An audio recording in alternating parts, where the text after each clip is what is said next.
Oh, it's on there. Call the meeting, perfect time, Jeff. Call the meeting to order. Please rise for the Pledge of Allegiance.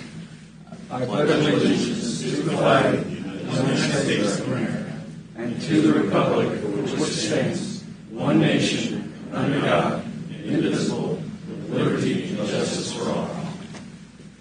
I want to welcome everybody, and Commissioner Dove, it's your opportunity for how you'd like to handle silent prayer. Well, I'll just change this as my opportunity, and I'll recite the Lord's Prayer. Good. Our Father who art in heaven, hallowed be thy name. Thy kingdom come, thy will be done on earth as it is in heaven. Give us this day our daily bread, and we forgive those who trespass against us, and lead us not into temptation, but deliver us from evil. For thine is the power, the kingdom, and the glory. Amen. Amen. All right. Okay. Very good. Roll call. We're going to start with Commissioner Dove. Here. Mr. Reed. Here. Culberson. Here. Here. And Mike Smith here. Very good. Okay. Administrative business. First thing I want to do, I've got a couple on this. I want to do a proclamation for Mental Health Awareness Month, and I'm going to read that to you folks. Proclamation declaring May as Mental Health Awareness Month. Whereas in Leavenworth County, Kansas, May 2025 is proclaimed as Mental Health Awareness Month. This month is dedicated to raising awareness about mental health issues and promoting well-being. The national theme for 2025 is turn awareness into action, encourage individuals and communities to take concrete steps to support mental health. Whereas mental health awareness plays a crucial role in fostering a more compassionate and understanding society where individuals feel empowered to seek help for their mental well-being, whereas 1 in 20 U.S. adults experience serious mental illness each year, while 1 in 6 U.S. youth have a mental health condition, but only half receive treatment. Whereas the Guidance Center of Leavenworth County, Kansas, has opened the Guiding Lights Crisis Stabilization Center, providing a flexible, secure, and structured treatment space to meet varying mental health and substance disorder needs. Whereas there are many ways to support Mental Health Awareness Month, one of which is to lead by example and prioritize your mental health, promoting mental well-being and self-care practices, and by reducing stigma and encouraging open and conversations and fostering acceptance and building solidarity and reducing isolation for those facing mental health challenges. Now, therefore, let it be acclaimed that the Leavenworth County Board of Commissioners declares May as Mental Health Awareness Month in Leavenworth County to highlight the critical role of the county in providing crucial behavior health services and resources to its residents. And it further be proclaimed that the Leavenworth County Board of Commissioners continues its commitment to partner with our community members to ensure that all mental health services are accessible and valuable for all residents. Dated this 30th of April 2025, Chairman Mike Smith. I think it's an important thing. Would you like to speak? Is anybody want to speak on it? Yeah. Not you. Ashley is here from the guidance. That's right. Ashley coming up. You just want to come up. Lynn, I'll get to you. Just Okay. Get out of here. wait a second. Okay. Go ahead. We expect a really good speech. Well, listen, I did not come prepared, but this is something that we are all very passionate about. And the opportunity to be here in front of you today is what excites me, because it reminds me that this community has not forgotten about mental health. We are reducing the stigma. We are supporting individuals by education. We're forming task force coalitions to help address some of these very important topics. And so we are bringing back our Suicide Prevention Coalition for Leavenworth County. But I think that it's all of you in this room that make this possible. I am here just to thank you all. I would not be here today if it wasn't for your support. It's important that we remember that as we're referring people to the Guidance Center and other mental health opportunities that they might have. So we just thank you from the Guidance Center. We appreciate you allowing us to have this opportunity and look forward to many more collaborations and partnerships with you all. Okay. You're not going to get away. Mark, can we get a picture? Do you have a camera? Folks, commissioners, come down here. Let's get a picture with it. This is a very important issue, and they all are, but especially this one, especially the last 10 or 15 years. Come on down here. We're going to present this to you, and thank you for all you do. Good. Commissioner Smith is so photogenic. There you go. I'll let you have that, okay? I need Jeff there.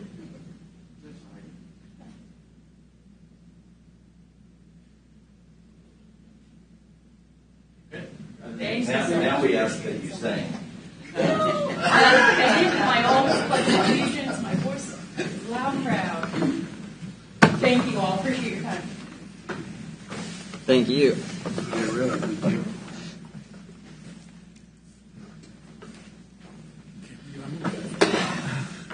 I was falling. Okay, next on the, yes. I'd like to say something in regard to mental, Absolutely. mental health. I really thank them for what they do. At a very young age, my youngest brother committed suicide. And it was because individuals were not aware of what was going on in his life, and people thought that it was just something that happens to individuals. So I would ask everyone within ears to understand that it's something that happens in your family, in your friends, and we should all be aware of it and don't take things lightly, because our teenagers are going through some very troubling times now, as adults are. And I would caution everyone to take heed to that and be aware of what's going on. Just add one thing to it, very, very good, Commissioner. There was a officer that I trained in Lansing years ago named Mike Haig, and then he became a Leavenworth officer for another 5 years. Then he went to Texas and finished out his career at 20. He was one of my closest friends. Got to see him every year, like the Ozarks, something like that. I got a call from his wife a year ago saying he committed suicide. I never saw it, and I was that close to him. I never saw it. So what Commissioner Dove is saying is, when you see something like that, you know, as citizens and humans, we got to be able to probably step in and see there if we can help. You know, you can't always stop it, but if there's any way we could help somebody, please. I've seen it firsthand, and it's really it's really sad. So I appreciate you saying that, Commissioner. Thank you. Okay, Mike, did you go ahead, Mike? Yeah. As everyone knows, County Fair is going to be July 29th through August 2nd. Mike, can I get two? I got two more speakers. Oh, before. Okay, Yeah, sorry about that. okay. Practice that. Get ready. I'll do that again. Okay. Lynn? Yeah. Your turn, sir. You got 5 minutes. Come on up. Good morning to you. Good morning. My name's Lynn Looney. I'm the trustee of the Kickapoo Township, and I know this is the beginning of the season where we're thinking about upgrading our roads, you know, throughout the county from gravel to asphalt. So I want to put my 2 cents in to try to get some improvement on the roads up in the Kickapoo area. We haven't. I think one of the last ones we ever had paved up in there was probably about 35 years ago. There's a couple on the list I understand now, and I'd like to actually add another one to that list. But we have kind of, you can see that map. We don't have very many new improved roads up there, and the people who live in Kickapoo, they pay out, you know, quite a bit of money in taxes, and they'd like to see some of those roads that are being built down in the north, are being down in the south, move up to the north. Yeah. But there's, I understand there's a project getting started now on 187th Street to run it from Santa Fe Trail all the way back, hopefully all the way to Logan Road. Basically makes a jog there. But Yeah. And then there's another one that I'd like to see get put on the list, and that's 207th Street, be north of Easton Road all the way up to Amelia Earhart. There's a cut-through road there. We have quite a few incidences at that intersection of 192 and Amelia Earhart, where the emergency services people have to divert traffic, and that's one of the main ways we can divert traffic is back through on that little piece of road there. And also, it's really crowded during the school year there at the end of the school day and right at the beginning of the school day. It's really hard to get traffic moving there, people trying to go north and everybody trying to come and pick their kids up or drop them off. So that's also relieve some of that pressure. People go up around that way, but if we can get that paved, it'd be a lot safer for that whole deal. So that's all I got to say. I appreciate you coming down this morning. All right. All right. Did I have somebody else who wanted to speak to the audience before I turn it over to them? What? Come on up, sir. Please give us your name and address. Thank you. My name is Mike Trapp. My address is 707 South Broadway. Yeah. I'm speaking on behalf of a local group that has come out in opposition to CoreCivic's attempt to reopen as an ICE detention facility. There's been a lot of, well, first I want to thank the County Commission for those members that were on the commission that voted unanimously against partnering with CoreCivic.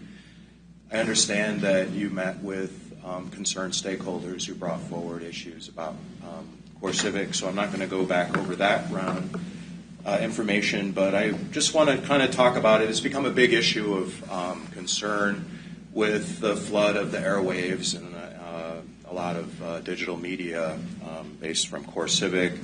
William Rogers, who I believe you've heard testimony from in the past, received a cease and desist letter because of his pointed criticism about the actions of CoreCivic.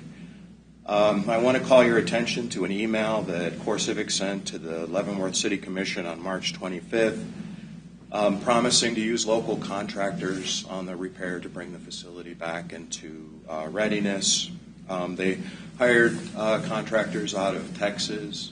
You could drive by there and see the Texas license plates of the workforce there. And a fair labor activist group went out and interviewed the subcontractors working on the roof and identified that the subcontractor admitted that over half the workforce were undocumented aliens. This is not how an organization that wants to partner with communities behaves. The city of Leavenworth has offered a lawsuit to enforce their own land use laws. I think it would be important to support your municipality. There is widespread opposition to CoreCivic locally. That's why they have a giant television campaign trying to sell us on the benefits of this. There's real concerns about cannibalizing our workforce for a project that may have unreliable federal partners as policy changes down the road, and a corporate partner that has a long history of inadequate staffing causing safety issues. There will be some impact in regards to if it does receive the permission to open. We'll make some benefits, but they've been oversold through CoreCivic. CoreCivic's quick to point out that they would be a large water and sewer customer, but they have not mentioned the grinder failures that led to sanitary sewer overflows, and I know that you all care about the environment and want to see that. So there are costs that go involved with those benefits that they pay in taxes and services. Overall, this is not a good deal for local residents, and local officials should stand together and resist outside influence. And I would encourage you all to make a public statement standing with your partners in the Leavenworth City Commission. I appreciate your service and your work to preserve our county and community and wise leadership. Okay, thank you. Appreciate your comments. Thank you. Was there someone else in the audience I saw was John? You going to wait for that? I don't know. Do you want her to wait We till can we wait. talk about the issue, or do you want her to talk now? She can talk now if she wants to. 5 minutes. I appreciate you guys considering making an addendum or modifying the resolution. So I'm going to read you a couple of things just for the interest of time. The argument today is not who or what type of rodeo causes more harm to a horse or cow, but rather what are the laws in Kansas that define animal abuse at rodeos, what are the Professional Cowboy Association, PCA's, rules and regulations under the Kansas Animal Cruelty Act, KS 216412C and C4, that all rodeos must comply with to minimize injury to rodeo animals. So this is a compliance issue. Rodeos, we know, are inherently hard on animals. But legal and illegal rodeos are determined by their adherence to or failure to comply with the Professional Cowboy Association rules and regulations. As long as a rodeo complies with the PCA rules, the damage or the injury to the animal is accepted under Kansas law as accidental, not intentional. There are currently 6 PCA associations that in Kansas that specifically address cattle and steer rodeo events. No PCA allows horse tripping or any event roping a horse's legs or any type of steer tailing in Kansas. The 6 PCAs address steer events and specifically prohibit the intentional flipping of a steer, cow, or bull on its back or dragging it by a rope. The picture of the cow that was submitted to you as a rebuttal against this resolution is an illegal act, period, because it violates numerous PCA rules. In particular, first, it's the wrong breed of cow. All cattle that are in cattle wrestling, steering, or roping must be documented purebred Mexican source, Corriente cattle, with an M brand on its cheek and federal papers showing Mexican origination. Corrientes are specifically bred for these things, not your backyard Angus, not your cow from a feedlot. Second, it has no horns. Horns must be at least 9 inches on each side. So it's an illegal cow in an illegal act. Third, there's no protective equipment. There's no protective equipment on this one because it has no horns and it's the wrong breed of cow. Okay? A horn wrap must be used to prevent injury. Fourth, it depicts what's called a jerk down, which choking of a cow or steer while the forelegs are off the ground, pulling it backwards, which would never have happened if you would have had the correct cow, because there are only 3 legal catches in all PCA rodeos, whether it's the PRCA, the PCA, the IPRA, the PRCA, the KPRA, the WRPA, period. Okay. So, fifth, it's an illegal catch. There are only 3 catches: around the horns, around one horn in the head, around the neck, and the horns, so that you cannot choke cow. So this move would have been sanctioned by any PCA, and the contestant fined, sanctioned, disqualified, or ejected from the rodeo and the association, depending on past infractions. So today, I applaud you for clarifying the law. Sedgwick County did this in 2010, but it's redundant, because if you read the law, it says animal abuse is this, and oh, by the way, we accept rodeos provided, because they're inherently difficult and hard on the animals, but as long as they comply with PCRA, so pick one. You have many to pick from. And there's over 1,500 pages in here, and I have every single one of these printed out for you. I've submitted them multiple times to you. So there's no doubt that they're prohibited. So let me tell you again. It's the wrong breed of cattle. It has no horns. There's no protective equipment. It's an illegal jerk down, and it's an illegal catch. That person, whether it was an American rodeo or a Mexican rodeo, is an illegal and abusive act, and they would have been subject to fines or sanctions, either misdemeanor or felony charges, if they had been reported. So I really applaud you for making the effort to clarify it. But if you read the law, it's not necessary. Thank you. Okay. Thank you. Okay. Next, I think, Mike, you had something on this? Yeah, as everybody knows, July 29th through August 2nd is going to be the county fair. And part of the tradition of the fair has been the commission has shown our support for the fair by having our county crews mow the grass along the edges at the fair. And this would be during the week of the 22nd. So I just wanted to bring this to the commission and get the approval of the commission for that to happen, as it has happened in previous years. And we've done this in the past, correct, Mark, as I recall? I think we did it last year. We did last year?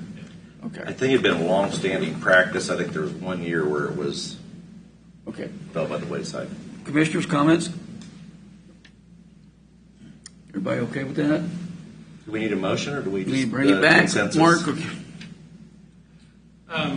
What's your I thoughts, just Mark? need to make sure there's consensus of the board to go ahead with it. Okay, it looks like it. Looks like it is. Yes. Jeff? Okay, that's it. Yes. Okay, it is. Okay. A couple other things. Continuing to get calls from residents, and I know Commissioner Culberson might want to address this, but we're continuing to get calls from folks at Easton having to breathe and smell the fumes from the fires. It's unfortunate that From the landfill. At the landfill, Yeah. yeah. And it's unfortunate that this continues to be an issue, and it's just, I don't want people to forget that this is still, I don't want people in Easton to think that we're not concerned about it. We don't have a lot of role in it, but we are concerned, and we know your complaints need to go to KDHE. And that's where, I don't know if you want to make a comment on that. And we continually email and talk to KDHE almost weekly, and we get the same response that most of the public gets is, yeah, we're working on it. Well, we're not going to let it die, so we'll keep going down that road. Mike, do you have anything else? Yeah, I had a couple issues. We had the issue with last week talking about the family planning funding through Title X, and my question, I asked for some numbers, and we do have a few folks that are minors that are receiving services that are chemical in nature, medications, pills, Depo-Provera, etc. My question, considering that in a school, if you want to get, if a child wants to take an aspirin, they have to get approval from the parents, and that's the case. People have asked me, well, how can they administer this to kids that are minors without the parents' permission? And in doing so, my question is, if there is a side effect from the taking of the medications or the Depo-Provera, what is the liability of the county or of the administrators of Title X? Commissioner, I can advise that any medicine that is distributed from the health department is done through the contract with the provider, which is a medical doctor through KU. But if we're going to talk about possible liability of the county or the health department, that's a discussion we should have in an executive session. Okay. Secondarily to that, I think at some point, I believe we should have our health officer in to talk about whether their philosophy aligns with the Director? the director. I think it's getting close to budget time, and we need to be finding out if their philosophy aligns with the commission's philosophy. Well, I think we asked for that last year since they would have that available to us at budget time, so Yeah. I agree. If anybody else has an opinion. I don't think it's just part of the budget, so I don't see why I would disagree with that. Anything else, Mike? That is it. Jeff, did you have something? I do. Go ahead. So we just talked about the mowing of the grass at the shop or the fairgrounds, and we took a consensus of the board, and Mike asked, do we need a motion for that or just a consensus of the board? And the county administrator said just a consensus is fine. That's the exact same process we've always used on the CIP, the Capital Improvements Program, which we use for paving roads and bridges with the sales tax money. Our road and bridge fund's been severely underfunded for years, so we've always used our sales tax money to cover paving roads and fixing bridges with. So for the past 7 or 8 years, when we talk about the CIP each year, we've never voted on it or passed a motion of what we're specifically going to do in the CIP. We've always just took a consensus of the board. The last year, the CIP we talked about is not the CIP that we were presented this year. The last year CIP included about a dozen roads in my district. The reason it did that, I want to show this map to explain this, what's happened over the last 20 or 30 years.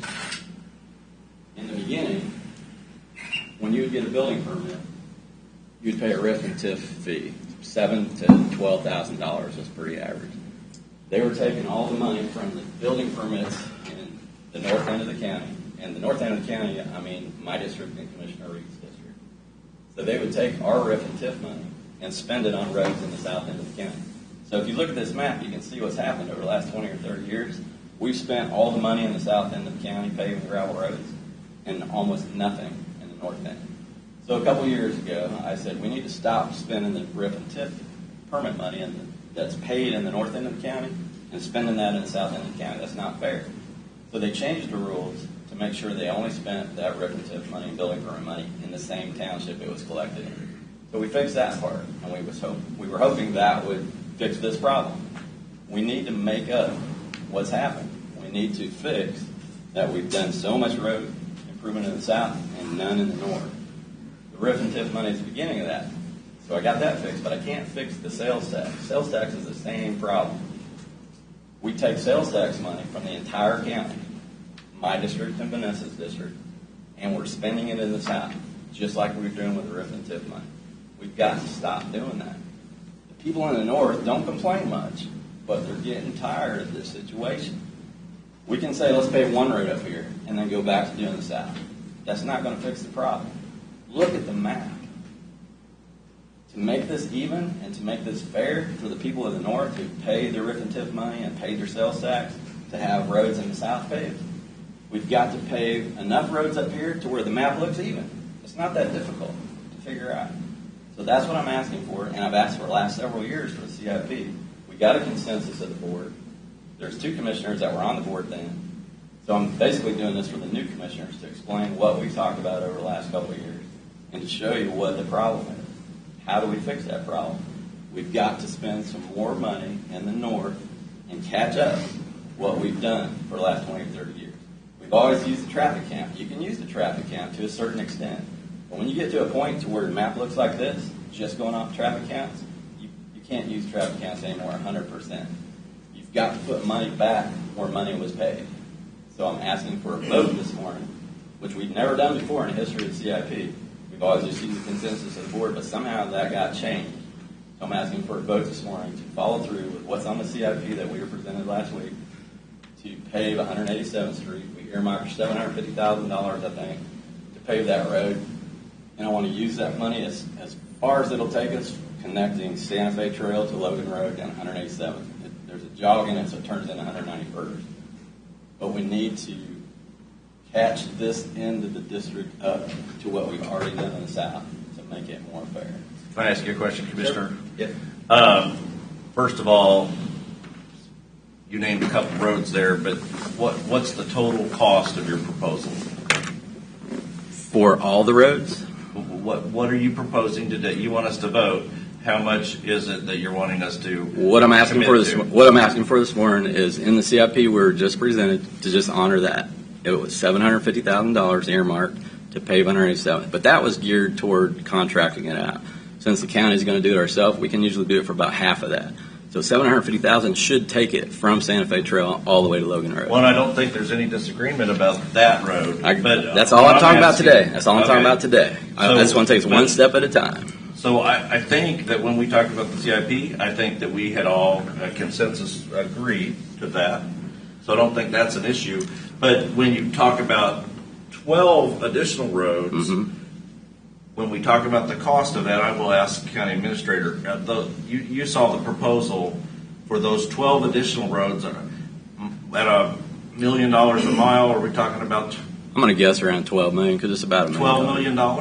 Commissioners, I'd like to just clarify something. The CIP that was presented was the CIP that was via consensus approved last year with one change, and that was 187th Street was moved up to this year. It was originally for 2026, right. So it was moved up. So that's the only change that was made. 187th Street is included, and per the conversation that we had last time the CIP came up, staff has already been instructed to finish 187th Street as far as it'll go, and that includes 191st because I think it's a Hildebrandt. Yeah, it's a little jog. Because it has a jog, but they're to go as far as possible. Okay. Obviously, they may not be able to complete that all in one phase. They may have to come back towards the end of the season to complete what they can, but they're going to get started on it. They should have already been started on it.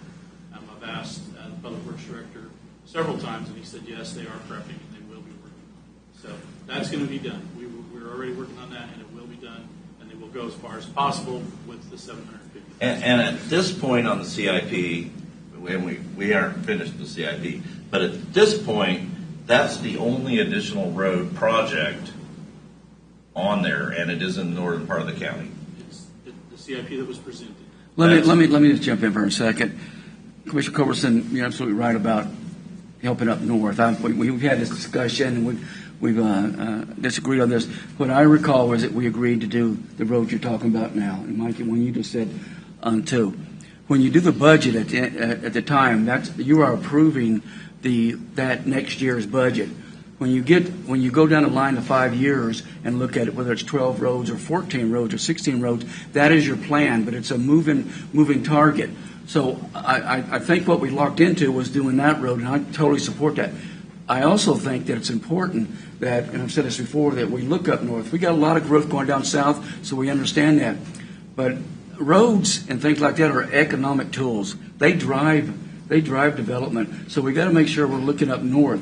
What I want to say is just we're going to bring this back up again later on down the line. Let's talk about it. But I just want to make sure we're clear that we're okay to go ahead and fix the road that 107th, I guess, will be roads of 87, and the connection, the bend, and there as far as the money will go. And that's all I'm asking for. I'm not asking for the dozen roads. I'm just bringing that up so the new commissioners can see what I'm talking about. The other discussion we could have later on, we're in the budget cycle, we can talk about how we're going to do it, and we can have the tough discussions then. Right. But I want to make sure we're okay with taking care of the north and street that we've talked about for about 3 or 4 years. And I was glad to see it's been moved up, because it's needed up there. If you look at the tract of land, how we'll divide it and make it a lot easier to come through there. I think that's a thing that all the county commissioners that were on board last year, for the most part, think. I'm very sensitive that we got a lot of growth going down south, but I think Jeff is just asking, my opinion only, Jeff, is asking that we don't forget about our neighbors and citizens up north. So is it okay just to go ahead and continue the way Mark's got that presented and do that one road?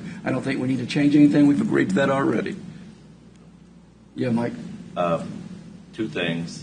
I thought that we had already agreed to that, and I'm a commissioner that I represent both the north and the south. I represent all along the river down south, and everything up along the west side, clear up to Alexandria Township. So I kind of represent both north and south.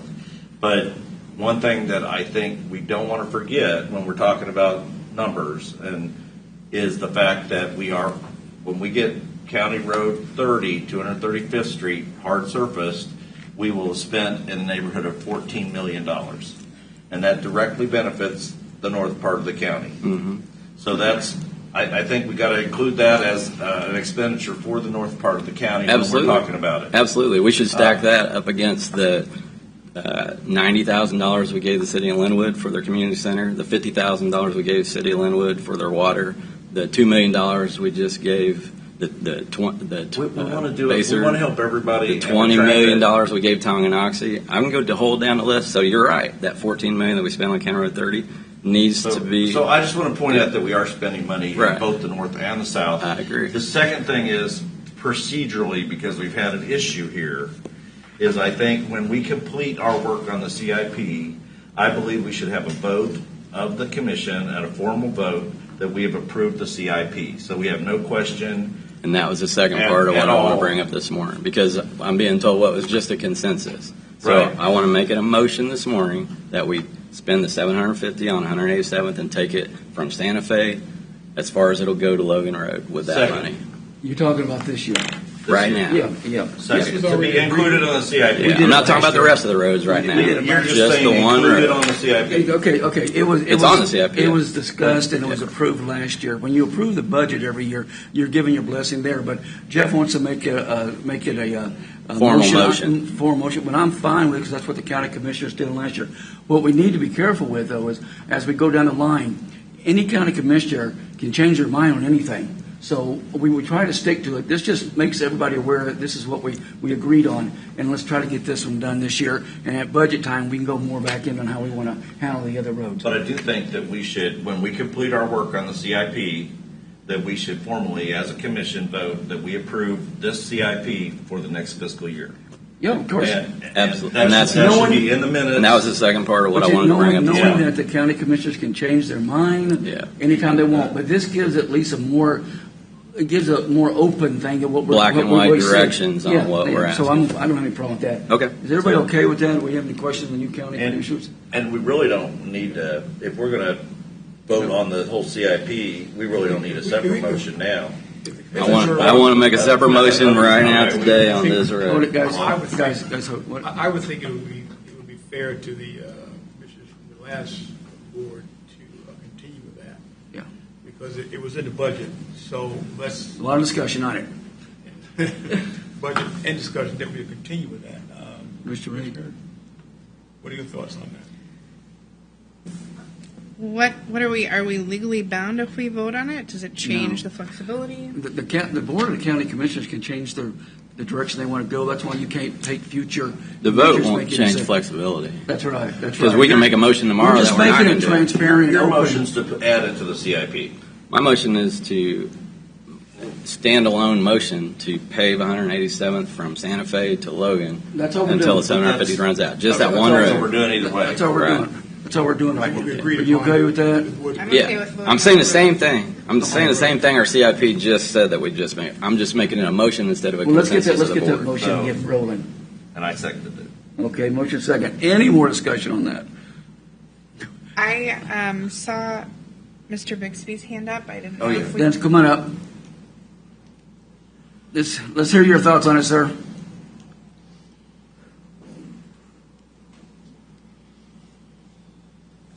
Dennis Bixby, 704 East Street. I served on the commission back when we did the bond issue. Yep. And we adopted the 1 cent sales tax to go 20 years. So that was basically in 2014 we adopted it, but the sales tax didn't officially run out until 16. So you've got until 2036 to keep gaining additional tax revenue from that money. Now, at the time, we thought that 3.5 or at 4.5% is what we'd be able to borrow the money at. We bonded it at I think 3.25%. So more money has come in for that project or on that bond issue than what we thought.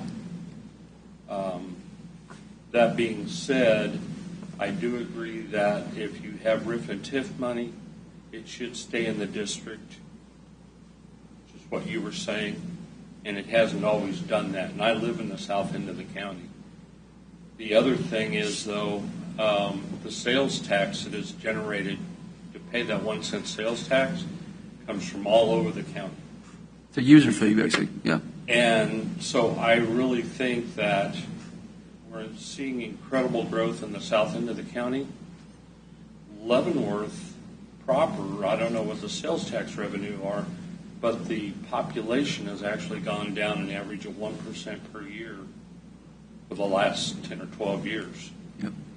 So the city of Leavenworth proper, they have a problem with maintaining it, but I think that's more of an internal thing with their street department. Whereas the rest of the county still needs that development money, including yours, your district, but also in the south end of the county, basically south of Right. Dempsey Road. Right. And we're going to get there. At the time, I don't know what the numbers are now. At the time, we had 950 miles of road in Leavenworth County, and only about 200 of them were paved. And at the time, 75% of the paved roads were in the north end of the county. So we're getting there. I remember when I was a commissioner of the up off the cemetery that's off Millwood Road, that you live on, Culbertson Road, got paved because we'd ordered the material and we couldn't put it anywhere else. So that got a very nice paving job, and I'm glad that we did it. But it was a road that really didn't connect anywhere. And so that's one of the things I want you to look at, and that is connectivity from this road to this road, connecting that with Blacktop, and I think that's when you're going to see some economic development. Okay. So thank you. Okay. Thank you. I'm just going to add one thing to it. Thank you, Commissioner. When we did countywide sales tax dollars were set up for certain things that we told the voters we would do. We never repaired the bridges. It's like we were supposed to. Instead of having repaired 2 bridges that were set up, we're trying to repair 4 now or replace them. Bridges have gone from, this is generally speaking, bridges are gone from about $900,000 to about $1.4 million. So you can see where the money's being taken up we've had our bridges rated, and they're in such condition that we're really having to look at this really drastically on how we're going to handle that. So even though the tax dollars are coming in, everybody in this room knows, and everybody listening knows, what the economy's been through for a few years and what the amount of money that's cost us to live just as normal people now. So we've been drifting a little bit, but we've made, did we get the motion?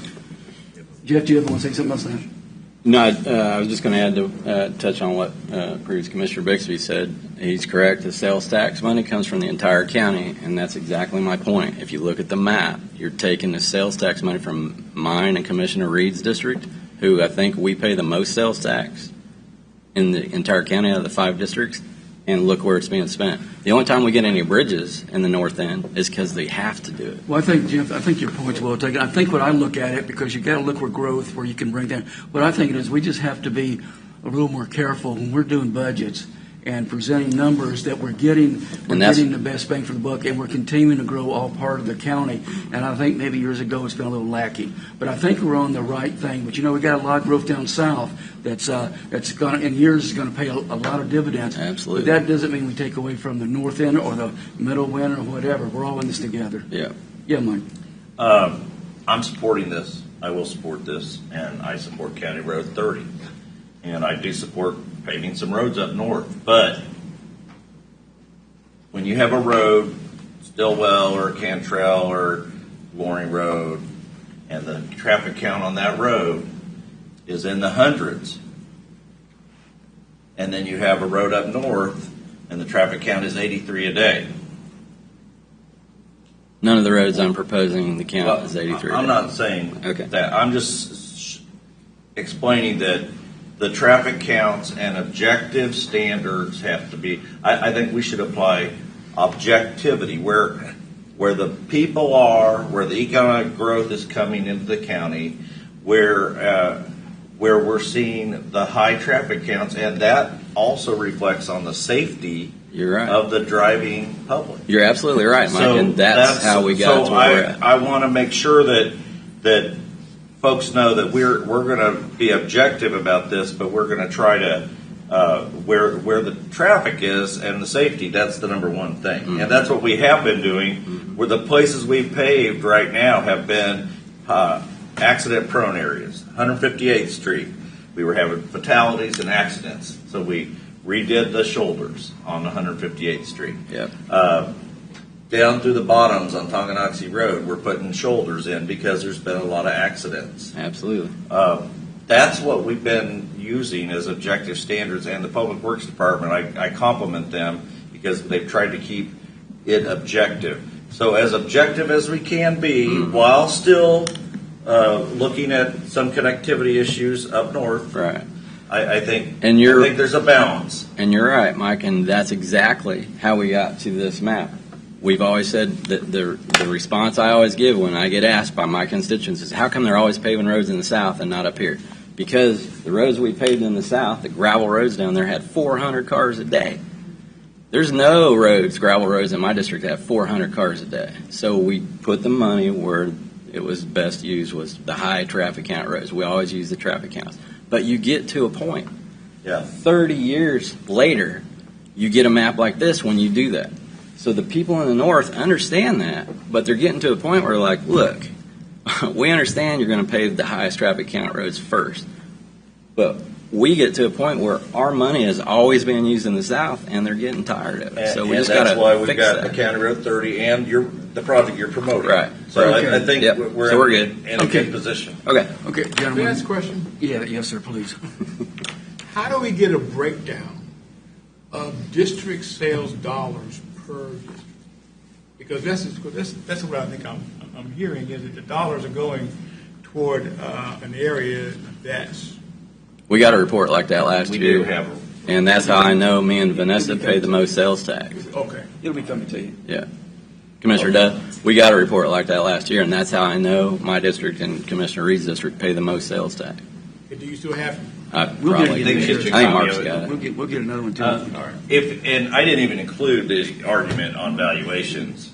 If you take valuations and use that as an argument on the roads, then you're shifting a lot of where the valuations are. Yeah. Okay, Yeah. okay. We've beat this to death. We've got a motion second. One last thing I'll just say on this, and that's it. Nobody else. We beat it to death, but one last thing. We're going to be discussing this again at budget time. Yeah. We'll have the same conversation. Yes. But the one we Yes, wanted on the to rest of it, accomplish- we're going to talk about that. The one we wanted to I'm just talking about accomplish one is- road, making a motion so that We got you, consensus. Jeff. Okay. We got you. There's a motion and second. Starting the roll call. Aye. Aye. Please, aye. Okay. Let me see. Jeff, do you have anything else? Nope. That's plenty. Annette? No, you've had enough. Vanessa, you have anything? Commissioner Doug, you have anything? I don't have anything else for this. No. Don't even look at me, Mike. Okay, Mark, you have anything? You ready for the Please. Mr. Chairman, I move that we accept the consent agenda as presented. Second. Motion and second. Any discussion? Mr. Doug? No, not that. No. No, we're doing consent agenda. Aye. Okay, very good. Aye. Aye. Aye. Okay, we'll get that towards the end. Okay, next, I want to read a letter for, on the, it was part of our consent on the, let me see, I got it here. I've got my papers all over the place now. Don't get flustered now. It's too late for that. That's fairgrounds. Bear with me one second. Okay, here it is. It's a recognition for a young man. The Leavenworth County Board of County Commissioners has been notified that you have completed your Eagle project. This is Henry Clare, and met all the requirements to earn the Eagle rank. The board congratulates you in your work in reconstructing retaining wall for the First United Methodist Church and for completing your Eagle Scout Leadership Service project. The Board of County Commissioners commend you for your leadership skills obtained through the scouting program and thank you for benefiting the county and the community in Leavenworth County. And it says it was signed by all of us. Sorry, I'm all over the place now with after this last meeting. Anyway, bottom line is, young men did a stunning job of getting this thing done for the church, and I'll get all of us to sign this, and we'll just move that on. Formal board action: consider a motion to approve resolutions 2025-15, altering the boundaries of Rural Fire District 1 of the Leavenworth County, Kansas, to include only High Prairie Township. Commissioners, this is a resolution before you, much like the one you saw last week involving the city of Lansing. You'll see one next week for High Prairie Township. This is the final step, declaring the boundaries of the fire district that moves towards dissolution as a whole. Any discussion? Mr. Chairman, I'd Yes, like sir. to move to approve Resolution 2025-15, altering the boundaries of Rural Fire District Number 1 of Leavenworth County, Kansas, to include High Prairie Township. Only High Prairie. Only High Prairie. Okay. Second. Okay. Any discussion? Okay. Mr. Dove? Aye. Aye. Aye. Aye. Aye. Okay.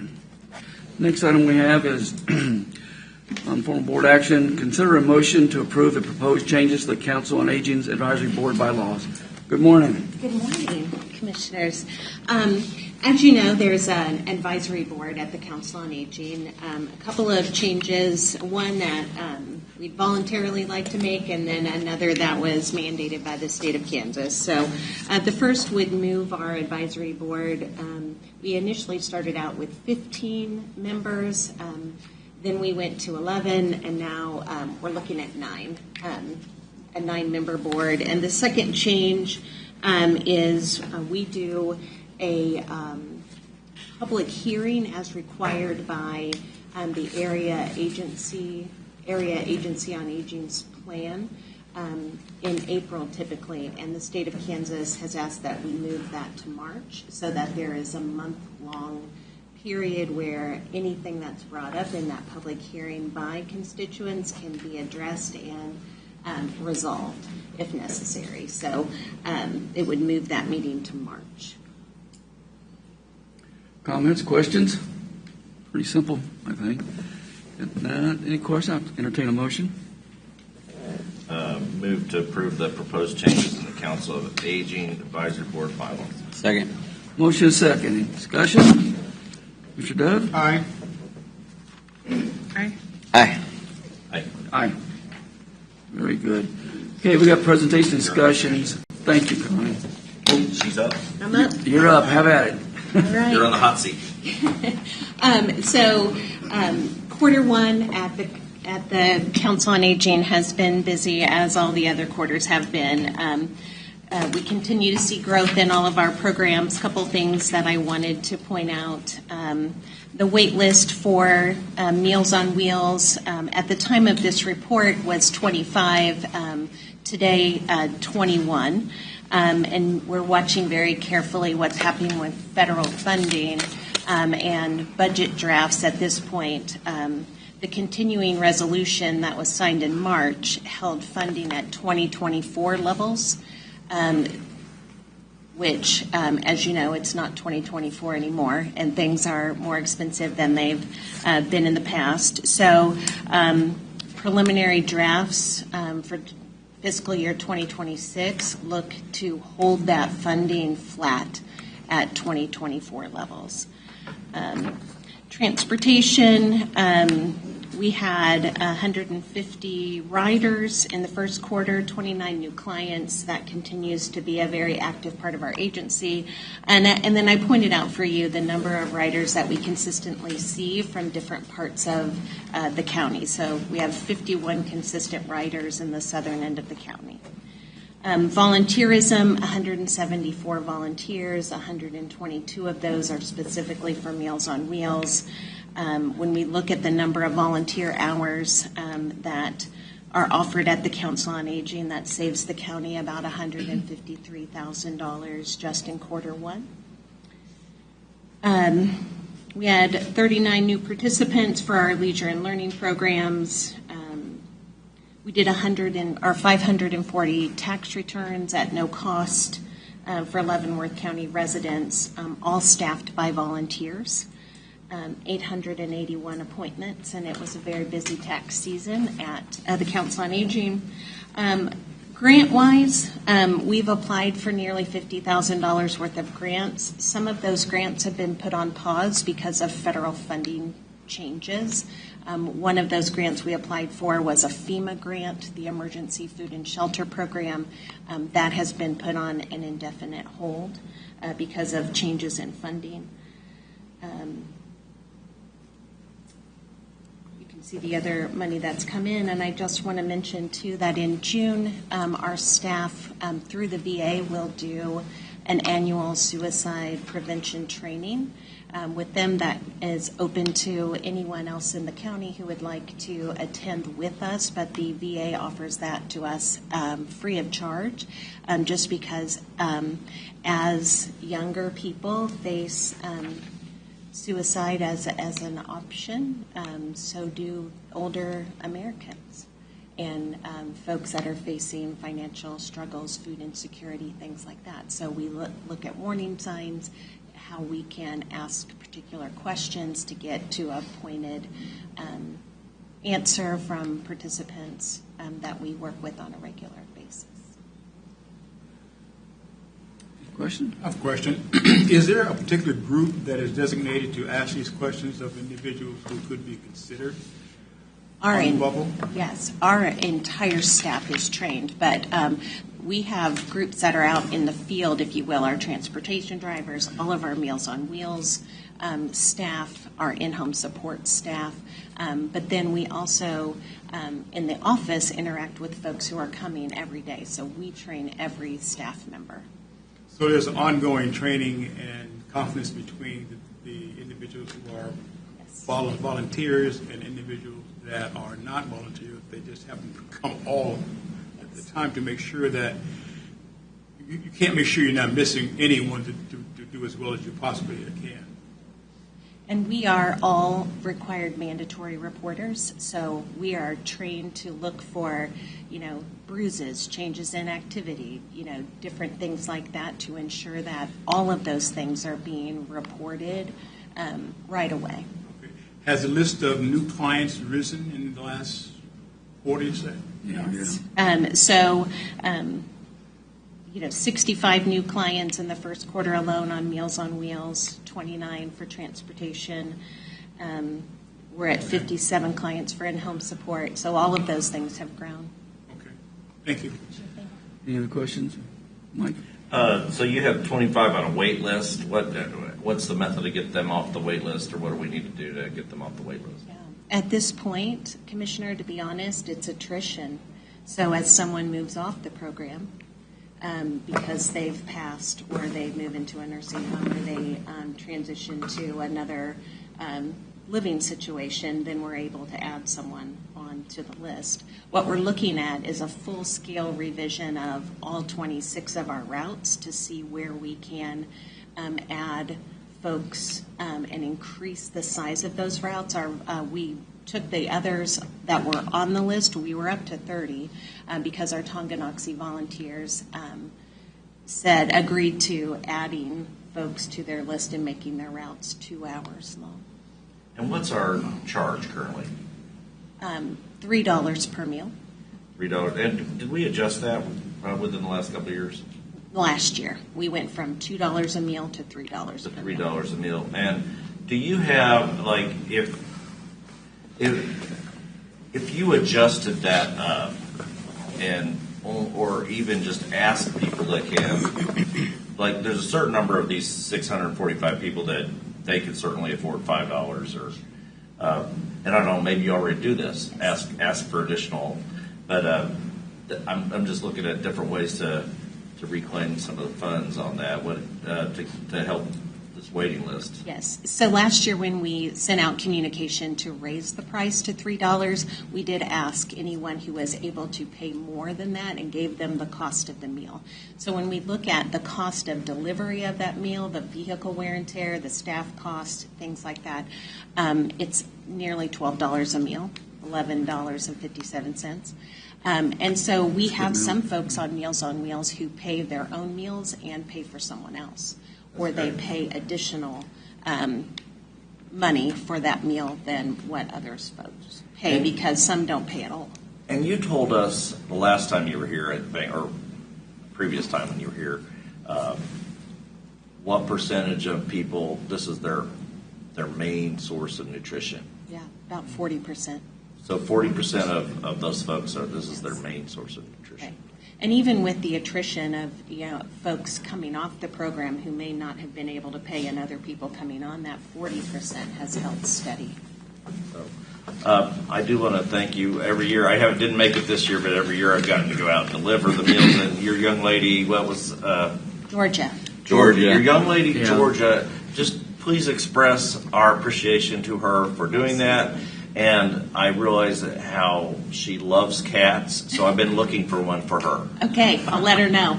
She'll be thrilled. We're in the back. Okay. Anything else? Yeah, but I've got to piggyback on Commissioner Stevens. Has there been any activities generated to increase that funding for Meals on Wheels? Yes, so we do an annual fundraiser, Meals on Wheels benefit in August. We write every local grant that we can. We're really kind of, our hands are tied when it comes to federal funding.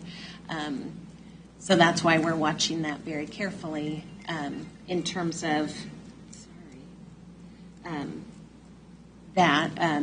we access all of the state funding that we're able to as well. We write national grants through every outlet that we can, Meals on Wheels America and different things. So are individuals who are not on Meals on Wheels, are they ever encouraged to donate in some Yes. fashion? And we have some regular monthly donors. Many times Meals on Wheels is listed as a memorial for folks who have passed who were on the program, and that's another source for us to help fund those meals. Thank you very much. Any other questions? How many would you say, what percentage do not pay at all? You mentioned there was. Nearly 40%. Okay. Anything else, Vanessa? 40% do not pay at all. So would you say that's probably the same 40% that it's their main nutrition? It is. When you think about someone who gets $800 a month on Social Security, it makes it really difficult. One thing I wanted to bring up was when I went on the rides with the Council on Aging, I never thought about until I did that. A lot of these people are allowed to stay in their homes longer in years because now they've got somebody checking on them every day. Yeah, that's what And they didn't have that was. before Meals on Wheels. So it's not so much about the meals as it is checking on people I saw every that day. too, Jeff. You're absolutely right. The only thing that concerns me on this, I'd hate to see anybody that, whether they're 26 or 28 or whatever, that we can't get that meal to, because that's part of our forgotten folks unless you come up here and you tell us about something like that. So whether it's budget time or it's something like that, I'd like, or whatever thing, which way you think we need to go. I just hate knowing that some of our elderly or disabled aren't able to receive that meal, because that is a good meal. I've delivered a lot of them. Yes. So that's just my 2 cents. Anything else? Yeah, I think we talked about that a little bit maybe before about trying to make sure our wait list is zero would be I agree. priority. Thank you. Okay, very good. Thank you. Hey, one thing I want to go back on, because I hurried through it because a few of these county commissioners up here had me going. I want to make sure we understood that the gentleman that got the Eagles rank was a Henry Char, I think it's CHAR. He made it by doing the Eagle rank by doing service, which all Eagles have to do to obtain that. So hats off. We're going to have a thing to sign for him, the letter we're going to get to him. But I appreciate people letting us know when someone out in the citizens do something like that. And just for you to know, we're always welcome to this. If you have somebody out there in the community, and I've seen everybody on this thing do it, especially lately, Vanessa and Mr. Dove. Please let us know. We want to recognize them, because this is important stuff that they do for the community, and it should be recognized. Oh, okay. Thank you. Here, here. Let's go information systems. Welcome. Good morning. Good morning. Good morning, Commissioners.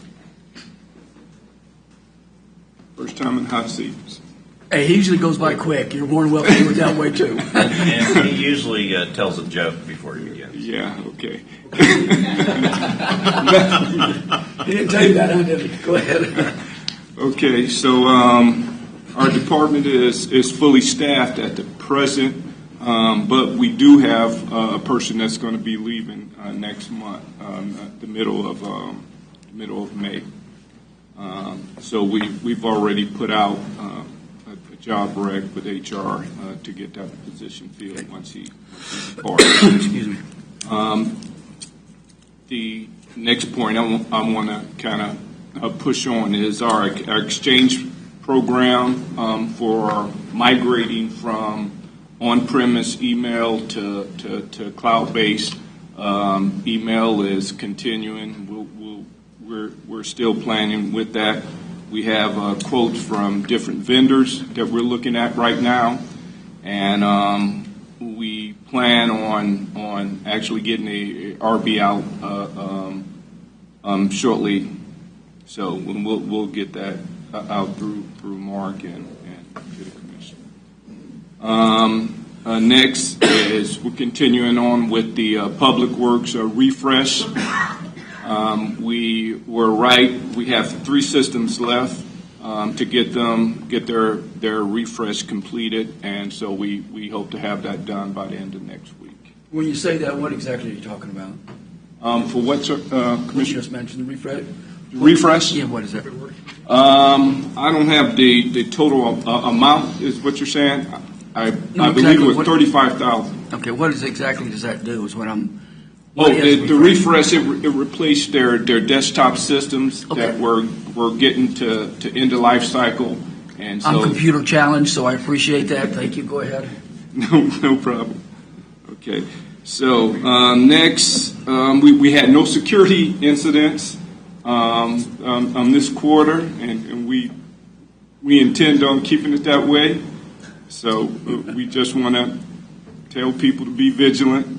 You know, when it comes to that, hopefully if you get an attachment that you're not familiar with, give us a call. We can look at it, we can scan it, and make sure that it's not malicious. Next, we had 481 health tickets this first quarter. In retrospect to the previous year, we're about 11%. We got an 11% decrease in help desk tickets.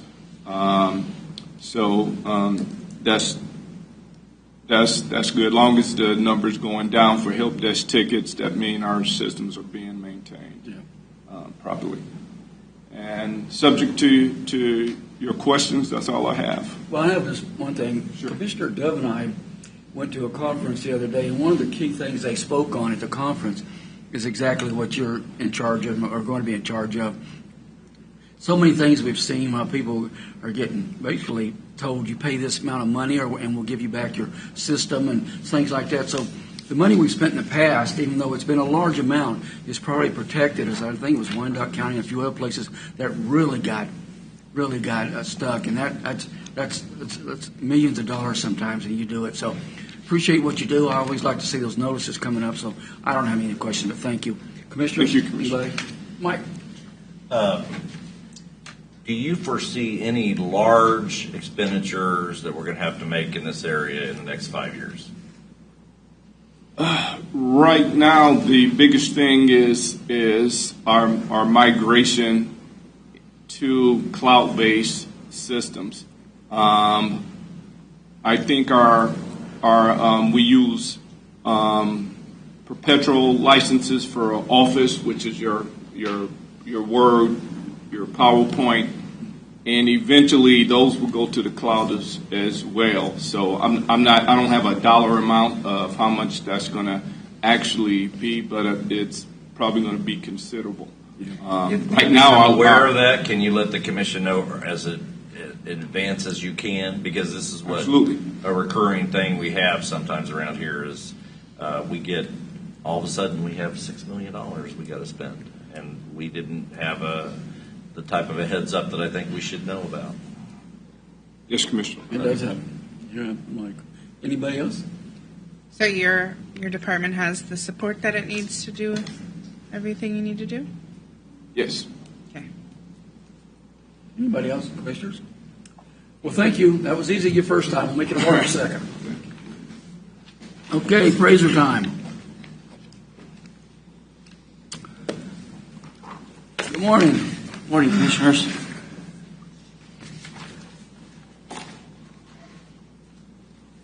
We have we sent change of value notices 28th of February. We are finished up hearings last week. We had 229 hearings out of 32,861 parcels. That's less than 1%. You can see the previous years, how many hearings we had. We're down this year. You can see the years where values went up. 2022 and 2023 went up quite a bit more. And you can see the number of hearings are quite a bit more. We have just we've heard them all. We have just a few outstanding. We're waiting on more information from taxpayers, that sort of thing. Hopefully we'll get those wrapped up real quick. We want to certify as soon as possible. Deadline is June 1st, but we'll certify as maybe next week if we can,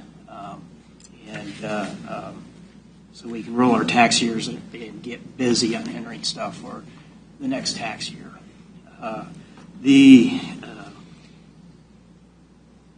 We are sending the last of personal property notices. We've been working those and sending notices, their change of value notices, as we've been working them. And they will, we included letters because this year they weren't required to sign a rendition, and remit a rendition was the first year for that. So the penalties pretty much went away. There used to be penalties on those pretty much went away. There'll be a lot less OCBs this year because of that, because a lot of that was you put on a failure to file penalty, and then if they come in sometime during the year and sign a rendition, you back that off. But those penalties pretty much gone away. The only penalties that are left is if you don't initially file. You acquire a piece of property, you don't initially file it, report it. And so this year I don't think we had any penalties. The oil and gas, we'll send those notices today or tomorrow. They still have penalties. They're reduced. They're still required to file a rendition because they got to report the production to us. We have very little oil and gas. Most of them are low production, exempt leases where the working interest just pays on the equipment. They don't pay on the production, but the royalty interest still pays some of those. And those, like I said, those will go in the mail today or tomorrow.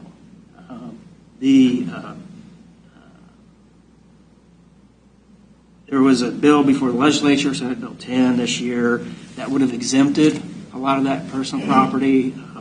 As I said, off-road vehicles, motorized bicycles, trailer having a gross weight of 15 pounds or less, not used in the production of income, and any marine, all boats would have went off too. Boats and their trailers and everything. That legislation ultimately got kind of tied up over airplanes.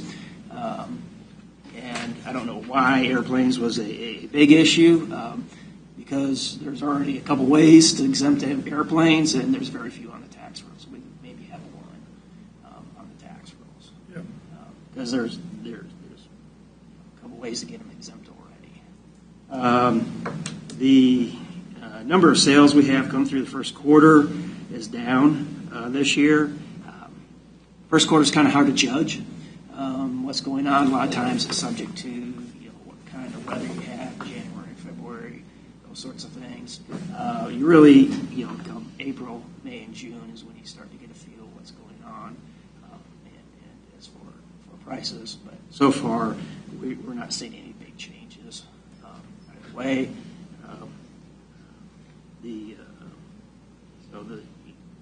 We're at 322. You said the median number of sales over the last 10 years is 363. So we're down a little bit so far.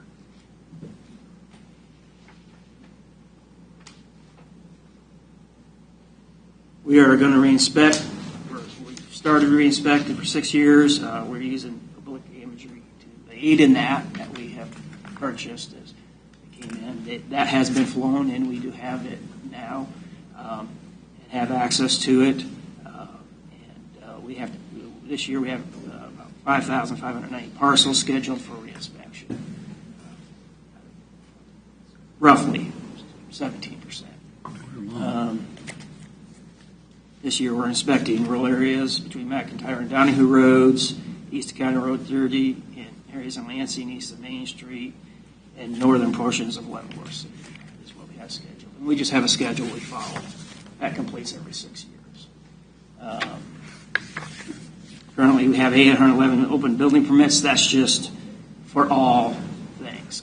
That's remodel, additions, accessory buildings, that sort of thing. We continually work those. Those are just buildings permits that open that haven't been completed yet. I have included our quarterly report that we have. As I just submitted it to the Property Valuation Division of the Department of Revenue, PVD, that has oversight over us. We have to submit these.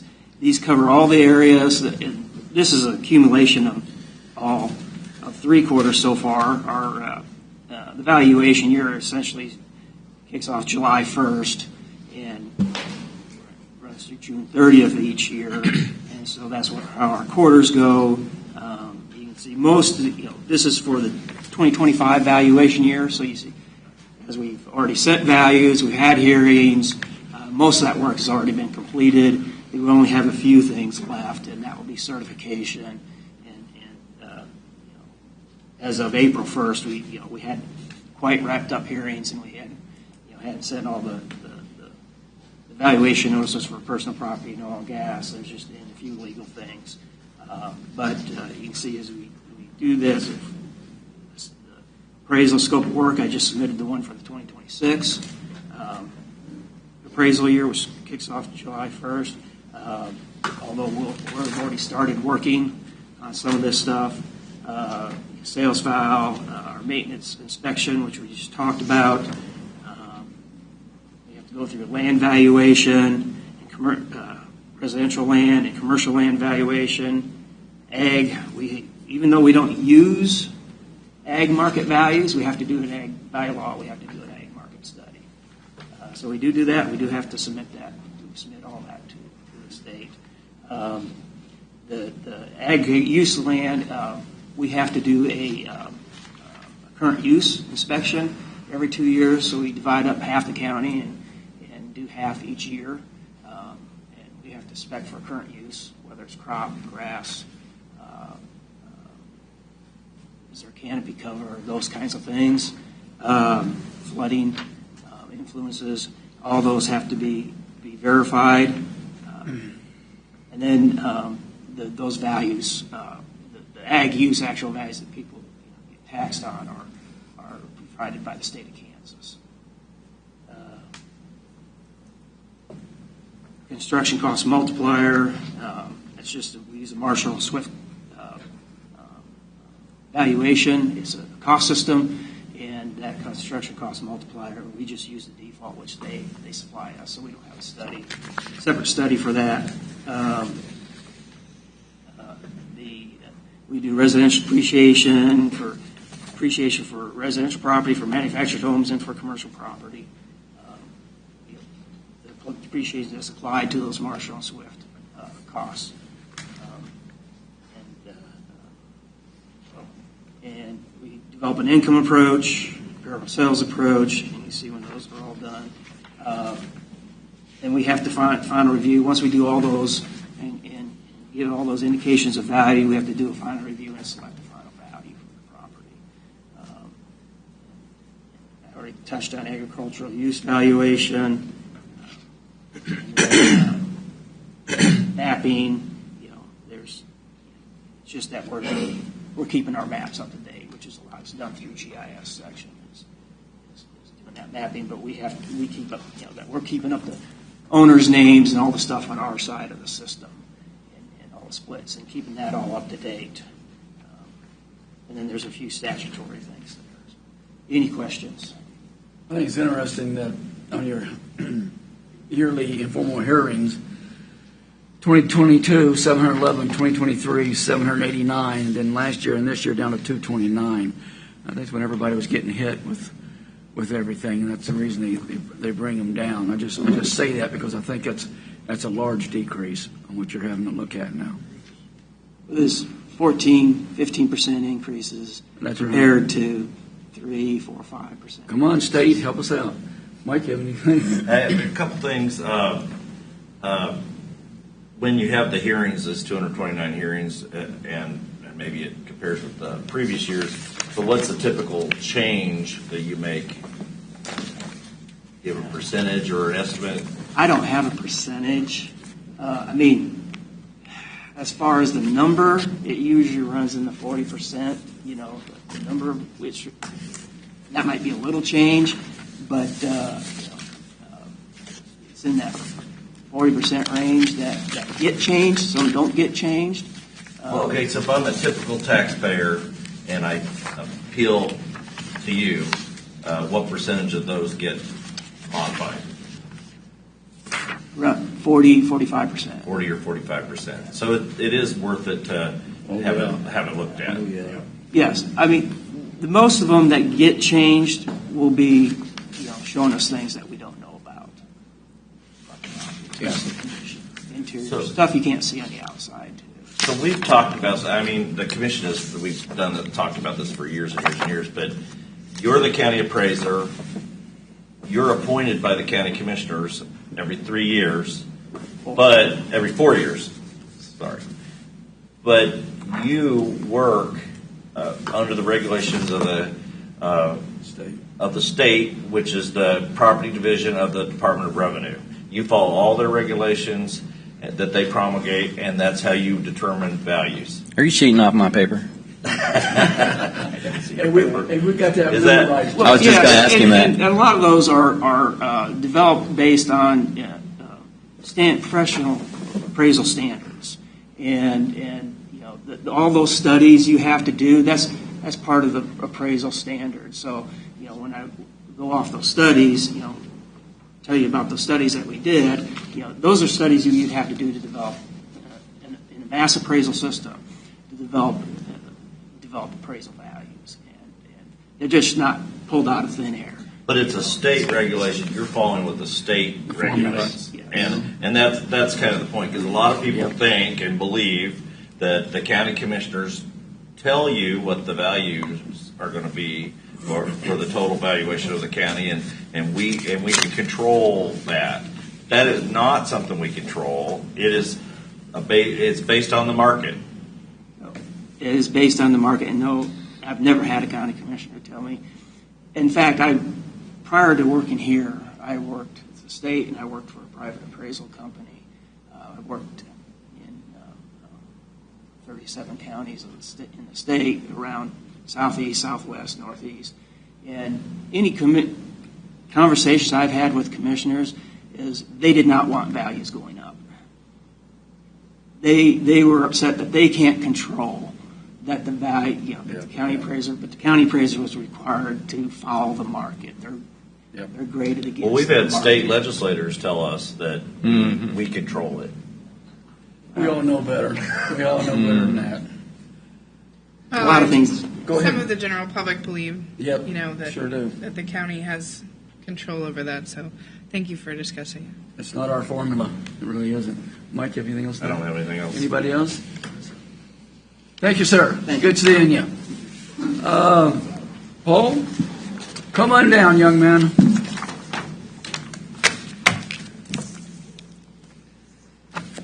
You said exactly what I was going to bring. 5 minutes is yours. Welcome. Thank you. Good morning. The month of May also recognizes Jewish American heritage during this month. You were told last week by a development consultant you have to solve today's problems today, and housing is a problem. If you pose this question to every resident in Leavenworth County, what problems do you need us to fix for you today? Let's just imagine all the responses we might receive. I can't afford my groceries. I can't afford my medication, my child care, property tax, utility bills, medical insurance, vehicle registration, open course civic, pave my gravel road. You get the point. There are many problems we all face. The price of everything has gone up, but our income or retirement checks are not keeping pace with the last 4 years of inflation. However, the Constitution does state we have the right to life, liberty, and the pursuit of happiness. The founders' intent was not the guarantee that the government must do everything within its power to solve every perceived problem in our lives in order to try to make everyone happy. We must pursue our own happiness. The powers that be in the state legislature, in their infinite wisdom, would have you believe that there is a serious shortage of decent, safe, and sanitary housing which persons and families of low to moderate income can afford. And that presents a danger to the citizens of the state of Kansas. I will not remind you of all the dangers that we face in our daily lives. I personally do not think attainable housing should be considered one of the major dangers that this state faces at this current time. You were also told last week that the housing development is risky business and it's also difficult. It was evident that it is not working in Lansing or Leavenworth. Strangely enough, it only works in Basel. But Basel has special characteristics that the consultant did not go into. He stated, if you adopt this new this RHID policy without the modifications I suggest, you will be affecting who decides to develop homes in your county. Basically, if you don't make it worth my while to do business in this county, I'm not going to build here. I'm going to take my ball and go elsewhere. I would hope that this subtle threat was as troubling to you as it was to me. As I sat in the back listening to him, immediately in my mind I saw Curly Bill in the movie Tombstone saying, well, bye. I also heard that the housing study is expert analysis showing the need for this and other housing. The only reason Lansing Housing Needs Analysis Survey was sent out to its citizen was because that city needed a completed housing survey to apply for an RHID. This expert analysis was not to gain input or perspective from the citizens. It was nothing more than checking a box on a to-do list for an RHID. A tool that allowed Lansing leadership to tell the citizens of Lansing what type of development that the citizens would be getting. Mark my words, in the near future, this is exactly what the city of Leavenworth will do when they send out their survey in order to get their expert analysis on housing needs. Then they will propose their RHID. You were told with an RHID, the risk on the taxpayer is zero because 100% of zero is zero. I'll try and make sense of this risk analysis. However, I am just a simple, uninformed county resident. But $21 million of tax revenue paid to a developer over a 20-year time period sounds like a pretty big risk to me. Let us not forget the figures that Sheriff Dedeke and Motorola brought to you last week about the 911 and radio communication system upgrades that will need to be made in the next few years. I hope you would all agree with me that public safety is a little bit higher on the ever-growing crisis list than attainable housing. Please do not further burden the taxpayers by accepting that this proposed RHID is the only answer to growth and prosperity that we all want to see in Leavenworth County. I'll close with 2 Samuel 22, 2-3. He said, "The Lord is my rock, my fortress, and my deliverer, my God, my rock where I seek refuge, my shield, the horn of my salvation, my stronghold, my refuge, and my Savior. You save me from violence." Thank you. Thank you, Paul. Appreciate your comments. Okay, next on the agenda is the discuss the draft animal cruelty resolution. Let's get started. We'll get you up here. Go ahead. Well, Commissioners, I believe about 2 weeks ago, the Commission asked us to bring forth something that would specifically detail that bull-tail pulling would be prohibited within the county. And so we did a bit of work on that. And what you have is just a draft resolution for discussion. I want to be mindful of the time, but I want to walk through a little bit of why you have this in front of you. We went back and looked at existing county resolutions that are on the books, and the county currently does not have an animal cruelty resolution in place. And this does make sense. A lot of counties do this because there's existing state statute that governs animal cruelty. It's enforced by law enforcement, and then prosecution of it usually would occur in district court through the county's attorney's office, which also makes sense because they have more robust penalties depending on the level of animal cruelty. What this is an animal cruelty resolution that was modeled somewhat off of Sedgwick counties, because we knew that in 2010, Sedgwick County, who has a very comprehensive animal code, had amended their animal cruelty resolution to specifically outlaw bull-tail pulling in Sedgwick County. I do need the Commission to know, though, that in 2019, they amended their resolution and removed that specific provision that outlawed the bull-tail pulling. We reached out to Sedgwick County to get a little bit of understanding of why that decision was made. I don't know that the existing staff here today was definitely there in 2019, but the consensus we got was they believed the Commission at the time didn't think it was necessary to specifically state it because their resolution, they thought it was already covered in it in their bit. They're talking about sportsmanship and injuring an animal there. So that's why they removed it. So what is here today is just not the comprehensive whole code that was in Sedgwick County, because we're not Sedgwick County. We don't have a whole team of animal enforcement, officers out there investigating. It's just a provision that would establish animal cruelty within Leavenworth County, and then it mirrors the 2010 language of Sedgwick County, which specifically says we would consider bull-tail pulling illegal and would be prohibited within the county. If something like this was passed here in Leavenworth County, it would be in codes court. I would just remind everyone that this is a very small fine, $250. Anything that was considered major animal cruelty, my recommendation would be letting the county attorney handle that, if that's his discretion to proceed on that, because our remedies are so small when it comes to what we can do in codes court. I did listen to the discussion today. I'm sure, we have a speaker on this. And I think what I took away was something of, questioning the necessity of doing this since it's already, somewhat addressed by existing state law. that. We can walk through it, answer any questions that you have, but really what we wanted today was to see if the commission wishes to adopt an overarching animal cruelty resolution, or if we miss the mark in the direction from the commission with this.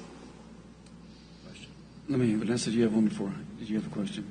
Okay, go ahead, Mike.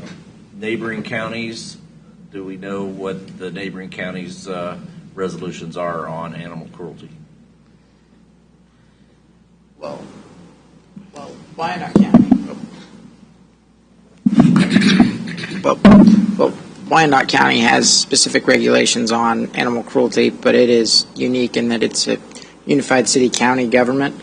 So the city government is kind of what handles the animals inside the city, Kansas City, Kansas, and then Bonner Springs and Edwardsville have their own independent city courts.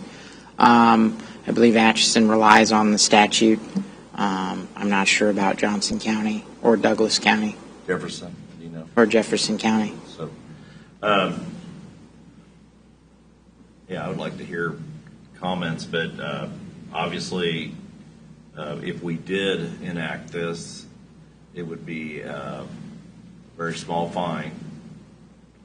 It'd be more or less symbolic that we're adopting it because we already have a state statute that covers this, but not calling out specifically the bull telling. Correct. I think the difference in state statute, and it gets somewhat down to semantics, it's whether or not, like, state statute says you knowingly intend to hurt an animal. A lot of it, that is the standard in state statute.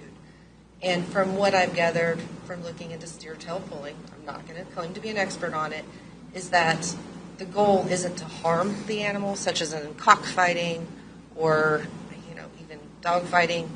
And sometimes the animal is harmed from it. Maybe it's a lot of the times, but so that is why state statute can be a little bit murky on whether or not it's prohibited.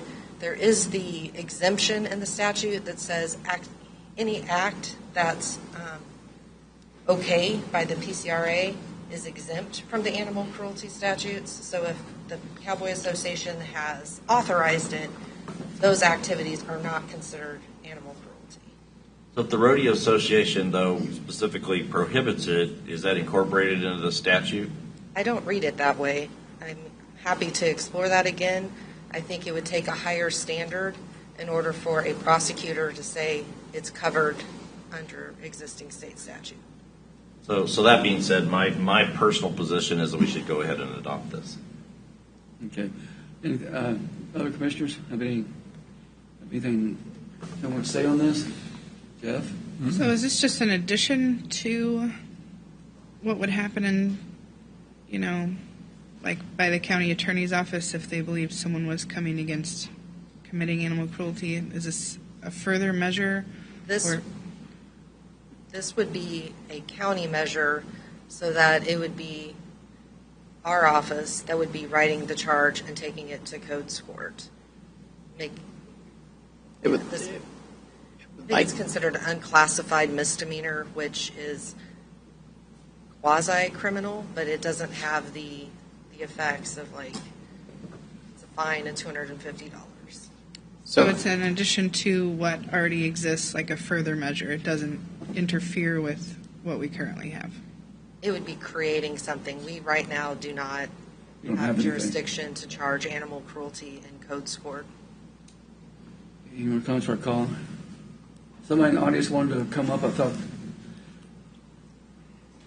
Well, I was just going to answer it. Okay, go ahead, please. So I think, and I may be misinterpreting your question, Commissioner Reed, typically with a codes court case like this, if the county attorney were to charge something as animal cruelty that also came under this potential resolution, typically the county attorney would handle the felony or Class A misdemeanor, and the codes court case wouldn't be pursued because it would be the same acts and incidents. You can't charge somebody twice for something that's only one act and incident. Well, that was I didn't want to interfere with someone getting potentially a more severe charge, so I wanted to make sure that.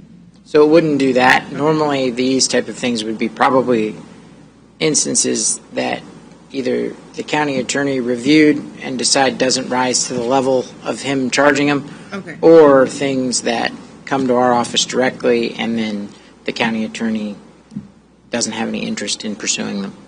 I will just say that, if I'm not mistaken, this was my original idea, and I had presented it to Commissioner Steben prior to the SUP that we did with Harrow, and I believed it to be best practice to do it before the SUP to make sure that we're treating everyone fairly. To approve an SUP and then come back and say, well, even though we know you were doing this, now you can't, I just think is bad business.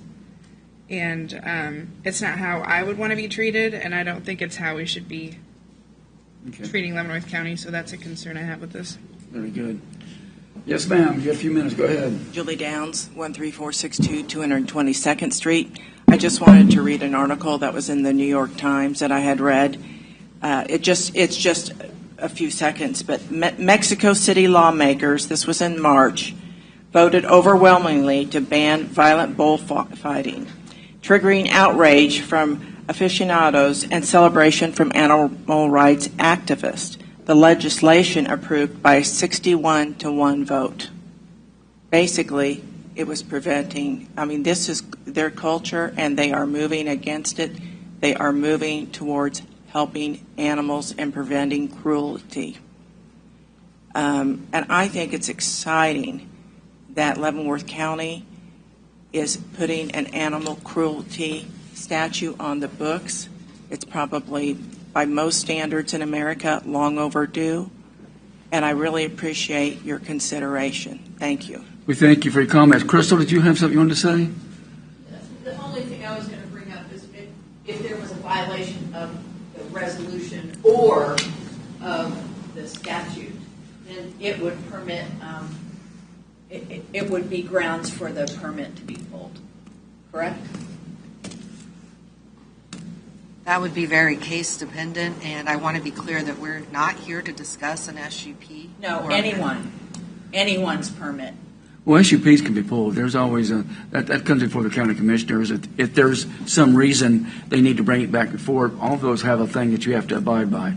Yes, if you don't abide by a resolution or if you don't abide by a statute, that would be grounds to pull anyone. It'd be something you discuss, and then a decision would be made on it. Yeah. Okay. Any more comments on this? I think if not, I'll entertain. Commissioners, I do want to just let you know, I did reach out to the sheriff's office as well. Okay.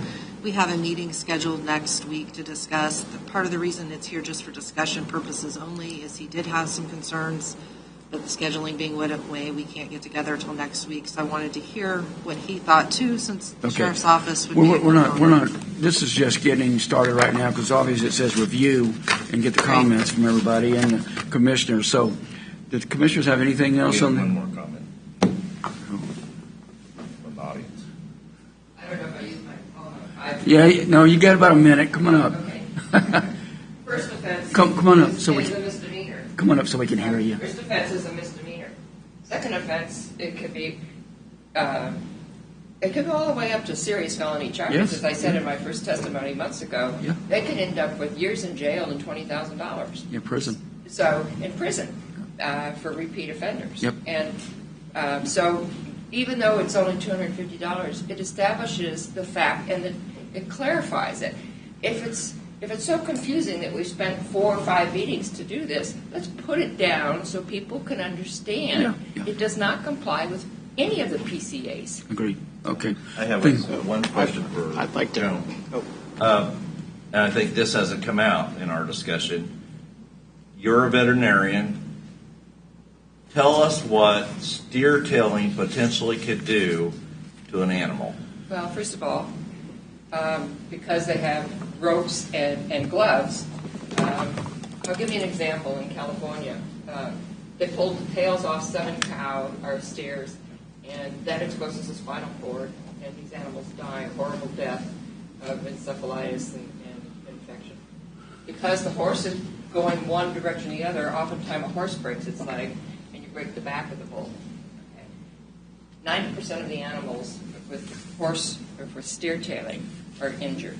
A study was done where in New Mexico, which has also passed the law, 100 bulls starting out in the season, they would go to a local area. Again, these are illegal acts. They're not corriente. They would get the bulls. They would use them all summer long. Again, one bull per one person per one event. That's not going on. All these things are detailed in the PCAs.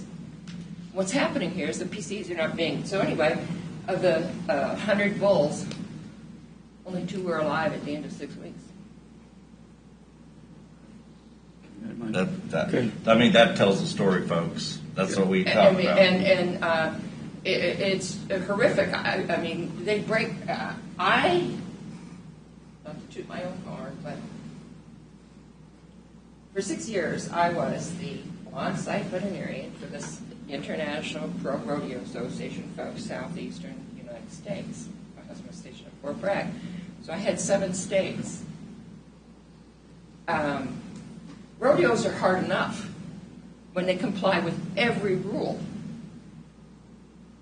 But they have less than 0.5% injuries because they have all these rules and regulations to prevent them. So by definition, if you are not complying with the rules and regulations, you are conducting an illegal rodeo. You have to comply with the PCA standards. Pick one of the PCAs, and every single one of them says you cannot intentionally flip a cow on its back, no matter by rope, by hand, by horse, period. And that is what bull tailing is. So the damages are terrible. I mean, that's spinal. Sometimes they even pull the brain through the foramen magnum into the spinal cord. It's horrific. And nowhere in the United States. One last thing. The AABP, American Association of Bovine Practitioners, which is a professional organization underneath the ADMA, which I'm a member of, spent thousands of dollars in 10 years researching the entire history of rodeos and cattle management. They were not able to find any documentation that showed that bull tailing was ever considered standard practice in livestock management, historically or culturally. This is something that has become new for entertainment. Thank you very much. I appreciate you coming to the commission from the 5th District. I appreciate it. Well, I love it. I have one thing to say. I have one thing to say. I want to respond to what Commissioner Reed said. When we were discussing this issue, we were aware that this was a problem. So to say that because we've adopted a certain SUP, that doesn't change the fact that this is a problem, and it should be acted on by us. Well, I think commissioners need to discuss it now. We've heard from the audience. We've had a little talk with it. Personally, I think we need something in place. I think this is a good starting point. What do the other commissioners, because right now they're just looking for direction on this. What do the other commissioners feel? Jeff? I will support it just because, sorry, go ahead. Jeff, you have anything to add to it? Mike, anything else? Commissioner? I will support it just because it's an overall animal cruelty policy for the county. It's not, in my opinion, isolated to one. Yeah.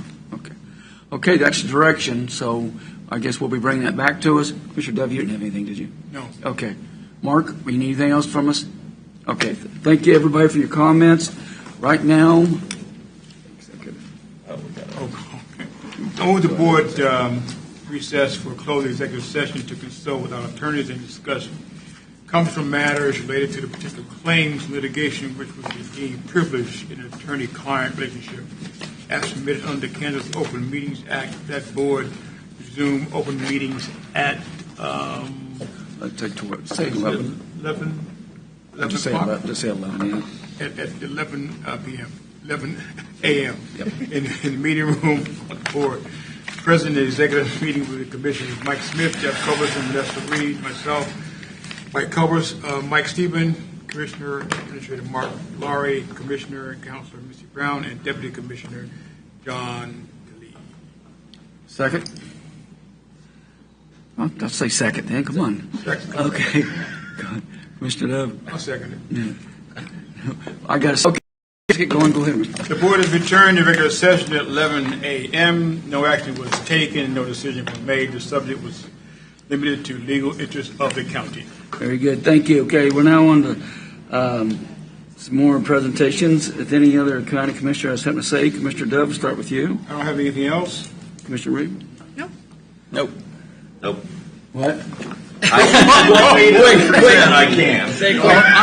I only have one thing. I had an opportunity to meet with Senator Jeff Klemp again and talk about some county issues. Really impressed with the way he's jumped into some of these things. And with that, I'll take a motion to adjourn. I move it. We Second. adjourn. Second. Aye. Aye. Aye. All right, we're out of here. Thank you for an interesting meeting.